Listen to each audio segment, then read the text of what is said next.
miditra amin'ny fitadiavam-baolana mikasika ny fananantany eto Madagasikara ny ministera ny fananantany amin'izao fotoana izao. Araka izany, anjarany faritra Boeny indray izao no manatanteraka ny atrikasa amin'ny fakan-kevitra amin'ny resaka fananantany fa indrindra amin'ny fijerevana vahaolana amin'ireo tanin'olon-tsotra mbola tsy nahazoana titre na ny propriété privée non titré. Tafiditra ao anatin'ity atrikasa izay notanterahana nonomboka androany lakamisy fa 17 ny volana Jolay ity ihany koa ny lalàna mikasika ny fananantany eto Madagasikara ka ireo misehatra ao anatin'izay fananantany izay sy ny fiarahamonim-pireneny ary ministera voakasika izany no manatanteraka ny atrikasa izay tanterahana eny amin'ny Zamotel.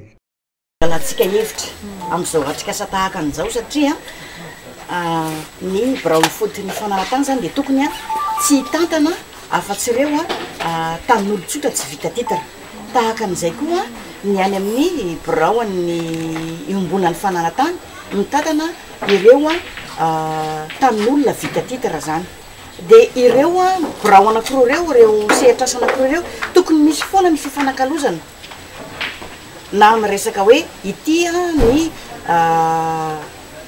certificat français vitanay, ity ny titre vitanay misy koa moa zany tena olana zany tsy mbola hoe fipetrahana resaka hoe plan local d'occupation foncière fa rehefa mipetraka zay dia tokony mora ny mamaha ny olana, tokony mba ho vitsy ny olana mipetraka mba tsy sintsony ny fifantsahana ireo satatany anankiroa ireo.